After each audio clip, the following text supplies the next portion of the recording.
Graça e paz, meus amados. Seja muito bem-vindo a mais um resumo da nossa Escola Bíblica Dominical.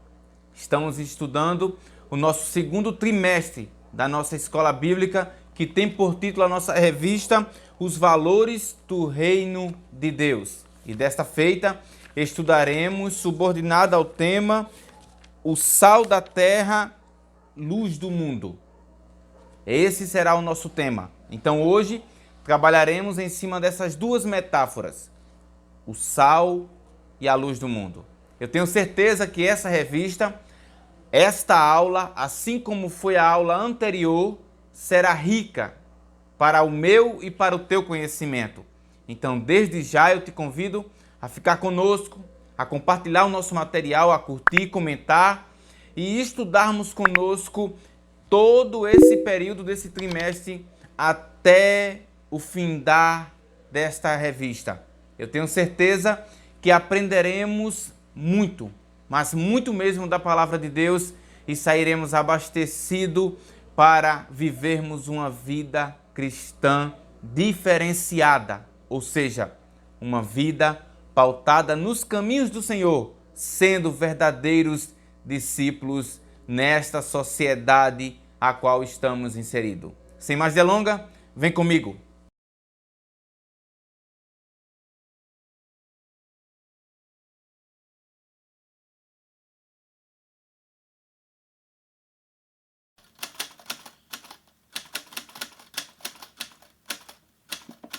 Meus amados, na nossa revista de número 1 da semana passada, nós estudamos sobre as bem-aventuranças. Foi a primeira parte analisada do Sermão do Monte. Desta feita, nós iremos analisar essas duas metáforas, o sal, nós como sal da terra, e também como luz do mundo. E aqui eu quero trazer a priori uma explicação para você. Não tem como ser o sal da terra e a luz do mundo se não seguir aqueles preceitos anteriores da lição passada aqui analisado, as bem-aventuranças e todos os seus ensinamentos para o nosso cotidiano. Então, o sal da terra e a luz do mundo, a qual nós iremos estudar, é um reflexo daquele que tem vivido, que tem seguido o que o Senhor ensinou nas suas bem-aventuranças. Ressaltando mais uma vez para você, o tema da nossa lição de número 2, datado no dia 10 de abril de 2022, tem por título Sal da Terra, Luz do Mundo. O nosso textuário está lá em Mateus, capítulo de número 5, do versículo 13 e o versículo de número 14. E o texto nos diz: Vós sois o sal da terra, vós sois a luz do mundo. A nossa verdade prática nos diz o seguinte: a influência dos cristãos na sociedade é inevitável. Do ponto de vista bíblico, o mundo não pode estar indiferente aos verdadeiros seguidores de Cristo. Com isso, nós leremos a nossa leitura bíblica em classe, que está no Evangelho de Mateus, capítulo de número 5, do verso 13 ao verso de número 16. Acompanhe comigo. Vós sois o sal da terra, e se o sal for insípido, com que se há de salgar? Para nada mais presta, senão para se lançar fora e ser pisado pelos homens. Vós sois a luz do mundo. Não se pode esconder uma cidade edificada sobre um monte, nem se acender a candeia e se colocar debaixo do alqueire, mas no velador, e dá luz a todos que estão na casa. Assim resplandeça a vossa luz diante dos homens, para que vejam as vossas boas obras e glorifique ao vosso Pai que está nos céus. A nossa palavra-chave será a palavra influência. Então, toda esta aula de hoje trabalhará como foco principal a influência. E aqui eu quero destacar algo para você. Não é que o mundo vale influenciar, não. Aqui o nosso foco principal nessa aula é trazer você como um influenciador das verdades bíblicas e da palavra de Deus para esse mundo, não sendo influenciado, mas sendo influência para a sua geração, para aquele que está ao seu redor, para a sua sociedade. O nosso primeiro tópico tem por título: o sal tempera e conserva, e está dividido em 3 subtópicos, a saber, o primeiro, definição; o segundo, a importância do sal; e o terceiro, o cristão como sal. Trazendo aqui um resumo deste primeiro tópico, quero trazer para você a importância do sal. Ou seja, hoje nós temos a geladeira, temos o freezer, a qual colocamos a carne, os alimentos e conservamos por bastante tempo. Mas sabemos que antigamente, ou séculos passados, não havia geladeira nem tampouco um refrigerador.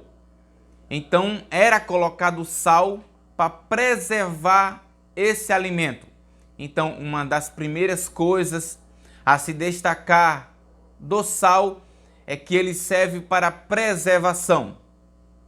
Mas uma coisa eu quero chamar a atenção aqui para você. Se o sal perde esse sabor, essa eficácia em preservar, é o que Jesus fala no nosso texto que nós lemos em classe. É um sal insípido, que não serve para salgar, mas para ser lançado fora e para ser pisado. E aqui eu trago um destaque histórico para você. Esse sal aqui, a qual nosso Jesus está se referindo, era o sal que não prestava. Então ele era lançado nas estradas de Roma e nas demais estradas para ser pisado. É por isso que Jesus cita aqui no texto. Então era de costume da época o sal, quando não tinha serventia, ser lançado nas estradas. É por isso que ele é um sal que só serve para ser pisado. O autor da revista, com base no dicionário James Strong, ele vai trazer alguns elementos fundamentais que o sal representa. A primeira coisa, ele traz o significado no original, e é uma palavra neutra chamada halas. Halas é uma palavra neutra que designa o nome sal. E o sal, de acordo com James Strong, tem 4 pontos fundamentais a ser destacado. O primeiro, ele serve como tempero, como eu destaquei anteriormente.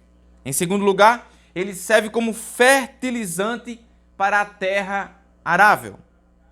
Em terceiro lugar, ele serve como substância que conserva os alimentos da deterioração. E em quarto e último, é usado como sabedoria, metaforicamente. É interessante que os sábios tinham o sal como uma metáfora de sabedoria, ou seja, aquela pessoa sábia, aquela pessoa que carregava um certo grau de sabedoria. Não só de sabedoria, como também de fidelidade. Então aí nós podemos atribuir tanto a parte medicinal, como a parte de preservação e também a parte de sabedoria e de fidelidade desse sal.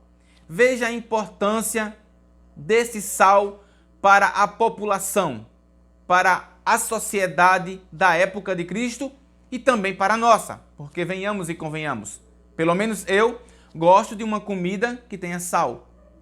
O sal traz sabor ao alimento, traz sabor àquilo que está sendo cozinhado. E aqui eu quero chamar a atenção para você. Por mais que nós não estejamos vendo o sal no alimento, nós sabemos que ele está presente por causa do seu sabor. Que coisa interessante, não é? Nós não o vemos, mas sabemos que ele está presente porque ele se destaca.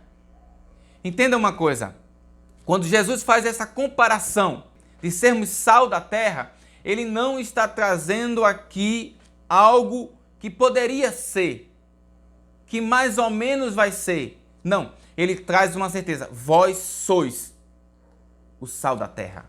Jesus traz uma certeza, uma concretude.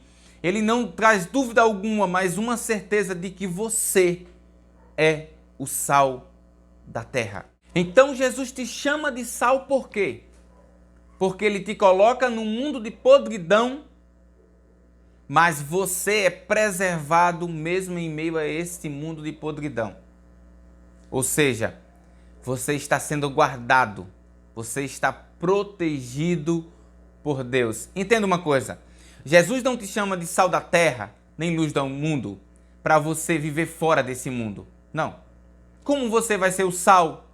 Como você vai ser luz se você não viver nesse mundo? Pelo contrário, Jesus te chama de sal da terra para você viver neste mundo de podridão. Mas neste mundo de podridão, você ser diferente, você fazer a diferença para que os outros olhem e vejam que você é uma pessoa que traz sabor, que é tempero, que é diferenciado. Veja, o sal quando ele bate em uma ferida, em um corte, ele incomoda, dói, mas ele cicatriza. Deus não te colocou nesse mundo para você ser o docinho desse mundo, mas para você ser o sal que incomoda, o sal que cicatriza, o sal que traz uma nova esperança para aquele que está ferido. Oh, glória a Deus por isso. Um outro aspecto do sal que eu quero aqui destacar para você é o seguinte: você pega um alimento. Um exemplo, você pega uma sopa, a qual tem um macarrão, tem um feijão, tem os legumes. O sal ele não atinge apenas o macarrão, mas tudo que está ao seu redor.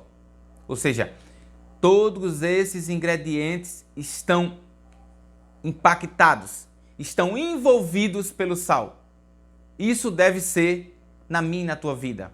Aonde você chegar, você influenciar aqueles que estão ao teu redor com esta palavra da verdade, com os ensinamentos de Cristo, que através das verdades absolutas, a qual nós cremos e vivemos, nós possamos passar para quem está ao nosso redor. Porque você não está nesse mundo para ser influenciado por ele, mas para influenciá-los e mostrar a verdadeira verdade que é Cristo. O nosso segundo tópico tem por título A luz ilumina lugares em trevas. E eu conto para você os nossos 3 subtópicos. O primeiro, conceito físico e metafórico. Terceiro, o cristão como luz. E terceiro, a luz em lugares de treva. E eu lhe pergunto, a luz, para que ela serve? Para dissipar as trevas. Você está numa casa toda apagada, não consegue enxergar nada. No momento que você aperta no interruptor, que a luz se acende, tudo clareia para você. Então você consegue encontrar uma cadeira, você consegue observar os objetos que estão ao seu redor. Entenda uma coisa, o mundo é um mundo que está em plena escuridão, que não conhece a verdade da palavra de Deus. Então eles andam perdidos, sem rumo, sem direção. Então Deus te coloca como luz desse mundo para que você alumie para eles, para que você mostre para eles o caminho, para que você seja esse ponto de claridade em meio a essas trevas densas. Observe comigo uma coisa. Se no sal nós vemos o sabor, mas não percebemos ele visivelmente no alimento, agora nós vemos a luz como algo visível. Aí você pode me perguntar, Jesus está me mandando a não aparecer ou aparecer, Otoniel? E eu te respondo, aqui nós estamos vendo um equilíbrio. Eu não devo apenas aparecer minha santidade de forma a se exaltar, mas também a minha santidade não deve estar escondida. Não. Deve haver um equilíbrio aí. E o sal e a luz traz esse equilíbrio. Lembre-se de uma coisa, Jesus foi uma pessoa extremamente equilibrada. Lucas vai dizer o seguinte acerca de Cristo. Ele fala que Jesus crescia tanto em graça quanto em conhecimento. Veja que há um equilíbrio da parte de Cristo. O discípulo de Cristo, ele deve ter uma vida equilibrada e vivê-la também de forma equilibrada para o mundo. Outra coisa que eu destaco para você, quando Deus fala que você deve ser a luz do mundo, não é que você deve ser o centro das atenções, que você deve ser o ponto principal. Não. Aqui Jesus está falando de você como luz, porque tem Ele refletindo essa luz em você. Imagine comigo a seguinte coisa. Quantas das vezes nós olhamos para a lua, quando ela está no seu estado cheio, lua cheia, bonita, brilhante, tiramos foto, achamos aquilo ali maravilhoso. E eu te pergunto, todo aquele brilho, toda aquela clareza que é refletida para mim e para você, vem de onde? Do sol que está refletindo sobre essa lua. Trazendo uma comparação para mim e para você, você é essa lua que reflete o sol da justiça que é Cristo.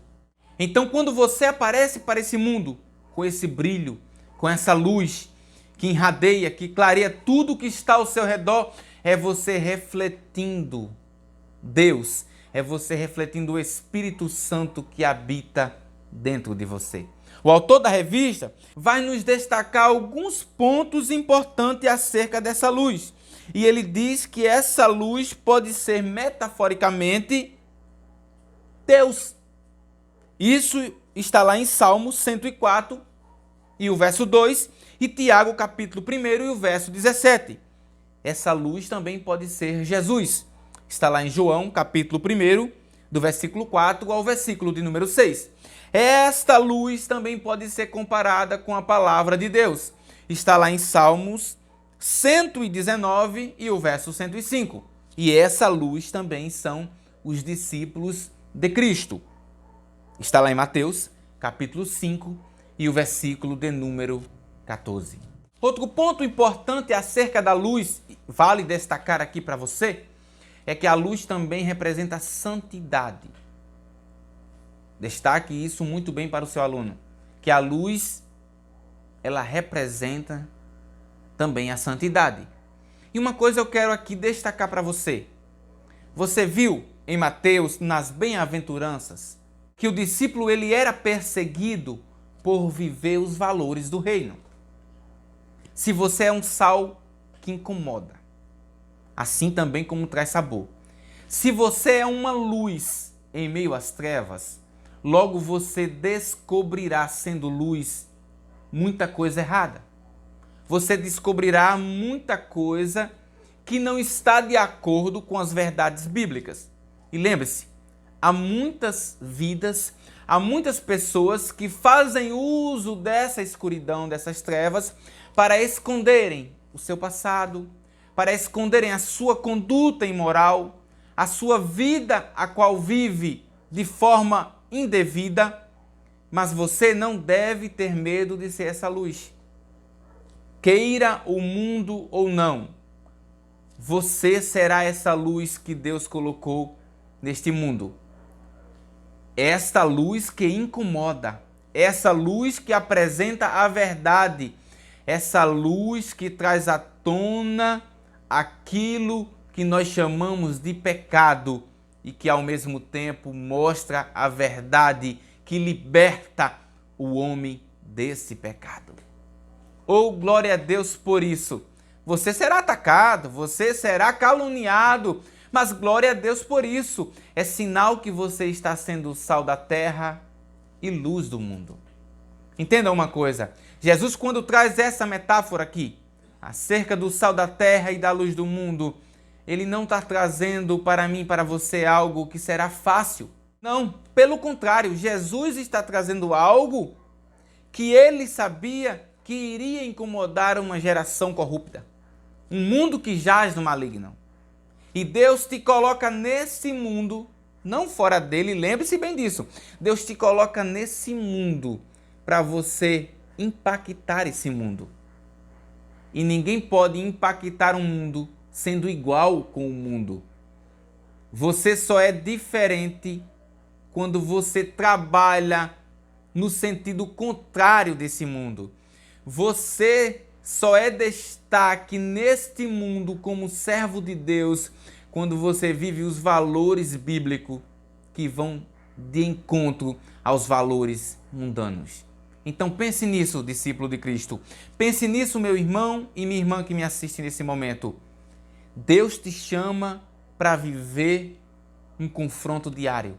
Deus te chama para você viver uma verdade que é desafiadora, porém possível e porém real e porém muito, mas muito valorosa para mim e para você. Então concluímos aqui o nosso terceiro tópico com o seguinte subtópico: sendo sal, sendo luz e a influência cristã. Sendo sal, mais uma vez ressaltando aqui para você o que eu tinha falado anteriormente da preservação, da eficácia como cicatrizante, da sabedoria e da fidelidade. Ou seja, quando Jesus te chama de discípulo dele, sal da terra, ele está dizendo que você deve ser fiel a ele.